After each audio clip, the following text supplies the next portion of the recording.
you are retouching eyes, there are a lot of different strategies that you can go with. I think that the first realization you need to have is that the point is to create contrast, to attract attention to the eyes.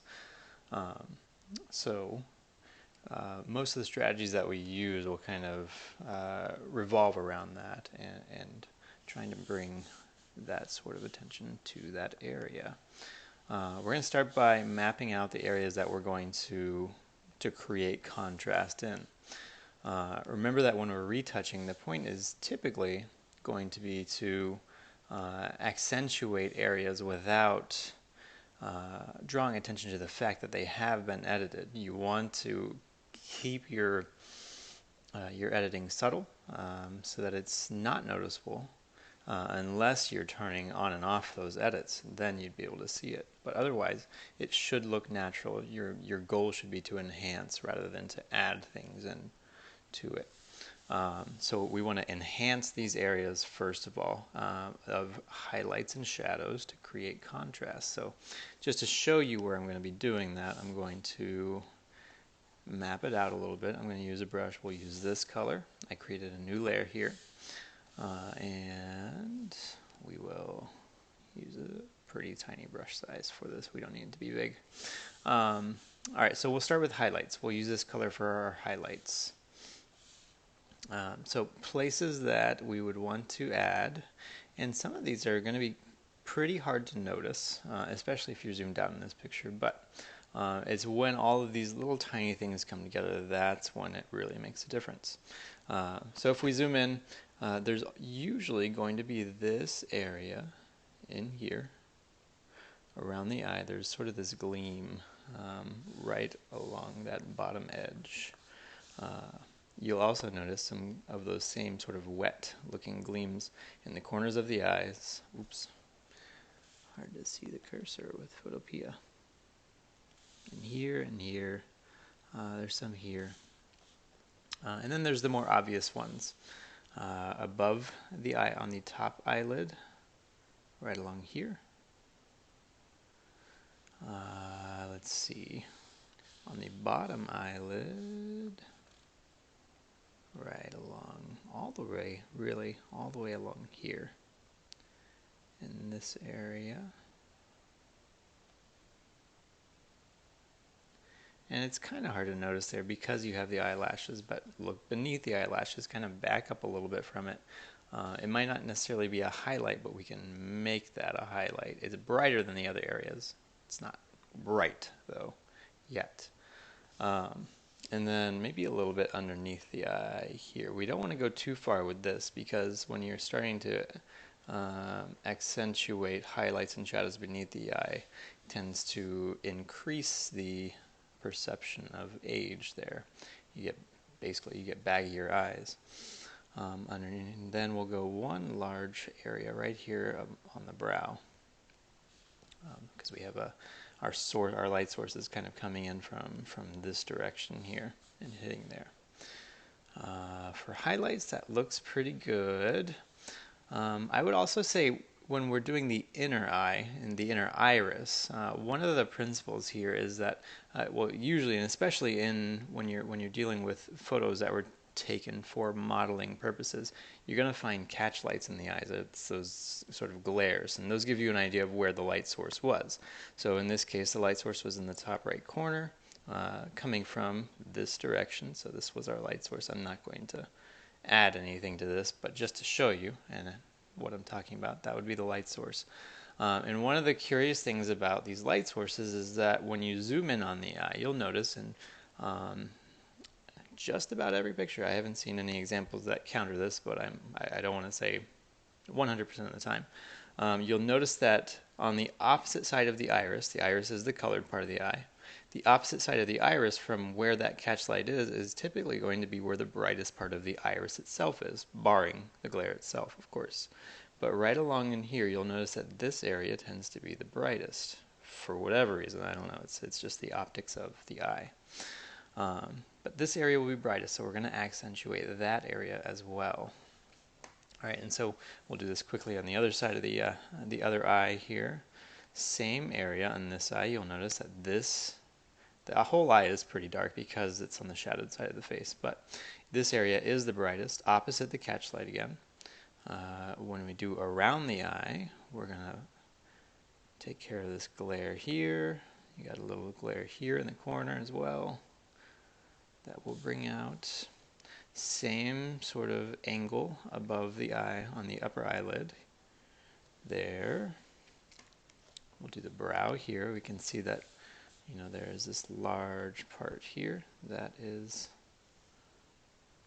brighter than the rest. And then underneath the eye, right along the rim, right along the lid of the eye, in here. And a little bit below, along there. All right, so that takes care of our highlights. For shadows, the process tends to be pretty much the same. We'll use a different color for the shadows so that we can differentiate. Press OK. All right, so shadows, there's going to be fewer shadows than highlights. There just tends to be. But they are just as important. I'd say right here along the eyelid. This is an important area to bring out, to darken. And then along the eyelid where the eyelashes are also. Right along here we'll darken that. And once again, remember the point here is to create contrast. Contrast is the difference between your brightest values and your darkest values. So when we increase contrast, it increases the attention that we are drawing to that area. And right along those eyelashes there. All right. That's pretty much what we'll limit our shadows to. We don't want to increase shadows along the corner of the nose. That changes the shape of the face. We don't want to change the shape of the face, not that drastically. And then on the other eye, same area right there. That crease of the eyelid, where the eyelid meets the brow. And then along where the eyelashes are, along the rim of the eye, on top. Right in there. And so we outline this highlight here, but right below that highlight, there's another area, a darker area. We're going to accentuate that area too with shadow. All right, so if we back up, Photopea doesn't work that way. All right. There we go. If we back up, we can see this is our map. Remember, yeah, there's a lot of work that can be done on the entire face, but we're focusing on the eyes for this one. All right, so there's our map. Okay, so moving on from there, let's see how quickly we can work. Let's start with the inner eye, with the iris itself. We want to work non-destructively as much as possible. So I'm going to convert my background to a smart object for now. We gotta wait on Photopea, it's slow. I'm gonna turn off the map for now. I don't really need the map. All right, so now that it's a smart object, I don't typically want to work with my root image. I'm going to create duplicates and copies. I'm going to go to right click on that layer and go to new smart object via copy. This creates an unlinked smart object. If I was to duplicate a smart object, any changes that I make to that new smart object would also apply to the original one. They have this link. We don't want that. So instead of duplicate, we go to new smart object via copy. All right, so once I have that, I'm going to rename this one inner eye, just so it's easy to identify. And we're going to zoom in on that area. All right, so I want to increase the highlights. We talked a little bit in class about the dodge and burn tools. So the dodge tool can increase exposure in an area, and the burn tool can decrease exposure in an area. That means the burn tool darkens, the dodge tool lightens. The problem with using those tools is that they're destructive. It means that if I tried to use it on my smart object, if I tried to use the dodge tool, I would get an error and it says the smart object must be rasterized. Because only raster layers can be edited directly. You can only change the pixels of a raster layer, not of a smart object. There are workarounds for that. So for Photopea, our workaround is to use, on our smart object, we're going to go into image adjustments and we'll use curves to increase our exposure. If we were using Photoshop, instead we would go through filter and then we'd find the camera raw filter in there. It just tends to do a better job, but Photopea doesn't offer that. So we're going to use adjustments and then curves. And there's a lot of ways in here in these programs to change your exposure. Curves is just one of them. It's one of the more versatile ways to do it. You'll notice that because I went through the image menu, it's not creating an adjustment layer. It's applying directly to the layer that we have, but because it's a smart object, it's applying it as a smart filter, so I can always go back and I can change it. It's not a permanent thing. In order to increase exposure with a curves adjustment, I'm going to go to the top right corner here. You'll see a little tiny white point. I'm going to click on it and I'm going to drag it to the left. You'll notice that this is called a histogram. The histogram is divided into quarters. I'm going to drag it 1/4 of the way to the left. I'm going to say that's probably enough. I'm going to hit OK. Alright, so now I have my curves adjustment applied to my new layer. I want to choose exactly where I want that curves adjustment to show up. I don't want it to be across the entire picture like it is now. So I'm going to hold the Option key and I'm going to click on my Add Raster Mask. In Photoshop, it's the Add Layer Mask button. When I do that while I'm holding Alt, it creates a black layer mask which hides the entire thing. So now I can go in and with a brush, a small brush, I'm going to turn my flow way down and my opacity way down as well. This lets me layer the marks that I make without, causing a very distinct mark at first. I can layer it up to a point that I like, that I approve of. And I'm going to make sure my brush is soft. And I want to change the size of my brush to be reasonably about the size of the inner iris there, so you can see that. I don't know, it's kind of hard to see, but my brush is about the size of the inner iris now. Alright, so now to reveal the increased exposure on this layer in that area, I'm going to use that brush in the area that I want to reveal. I want to make sure that I have white selected. I forgot about that. The shortcut to select black and white for your foreground and background colors once I'm out of my brush panel is D. So you can see I press D and then it changes my color to white. Alright, so now that I've done that, I can start to color in this area. You'll notice I'm on my layer mask. So I'm coloring white on my layer mask and revealing this area. And of course, Photopea is very slow, so let it catch up. And keep on going until you feel like you've made something of a difference in that area. You don't want to do the entire iris. Remember, we're working sort of opposite that catch light for this one. And if you're not sure that you're actually making a difference, try turning on and off the layer. You'll see there's a slight difference there. Maybe not enough for my taste. So I'm going to turn up my opacity a little bit and go a little faster with it. We'll notice a bigger difference now. I'm going to go back over it. You want to stay away from the edge, that outer edge of the pupil there. That is very dark. It should stay dark. That's natural. Our eyes have this sort of natural ring around the iris. You don't want to get rid of that. It may not be like something you notice necessarily, but your brain will notice it. And your brain will know there's something weird about that eye. I'm not sure what it is, but something weird. Alright, so let's try that. Let's turn it on and off. Alright, so that looks pretty good. I'm going to go back over to the other eye and do the same thing in the same area that we had mapped out before. Opposite the catch light. On the same mask.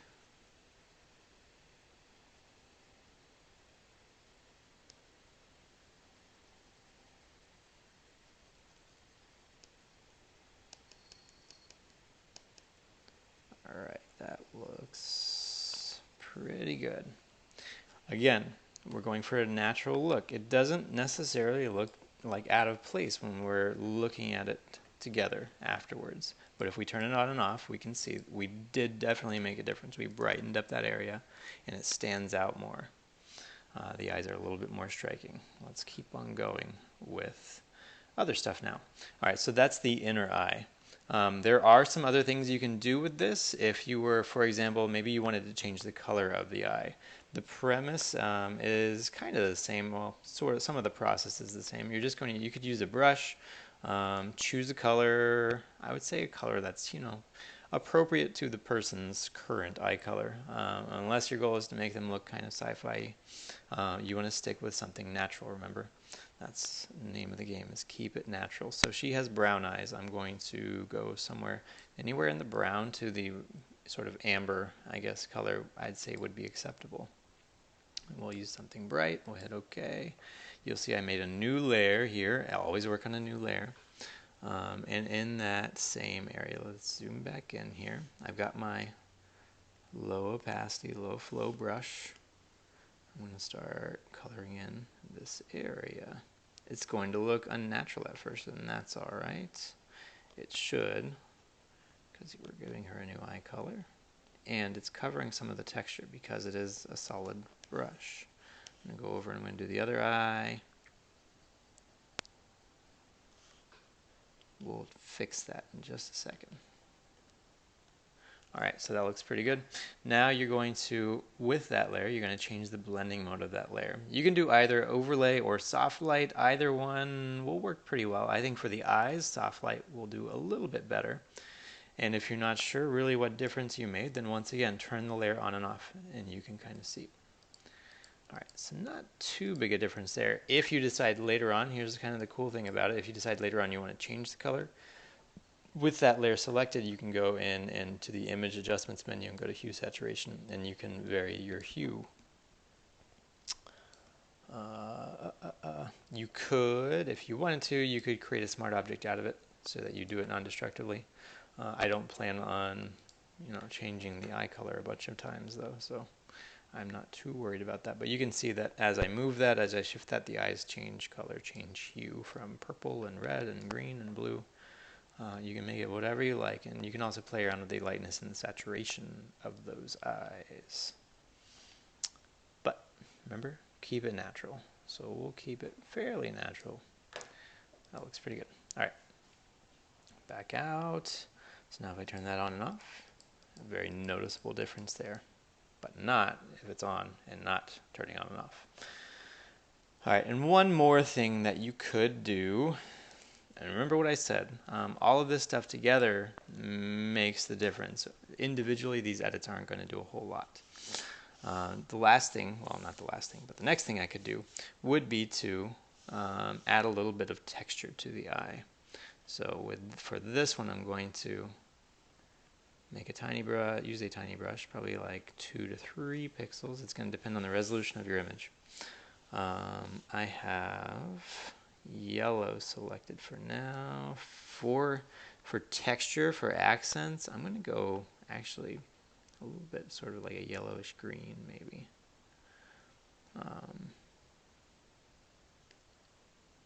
You don't want to go neon. Don't go neon. That's not yellow green. That's sort of a yellowish green. Let's try it out. Alright, so we hit OK. I once again made a new layer. Remember, always on a new layer. And I am going to find my cursor. There I am. Is that me? Yeah, that's me. And I'm going to start coloring in, undo that, try again, in this area, right inside the iris.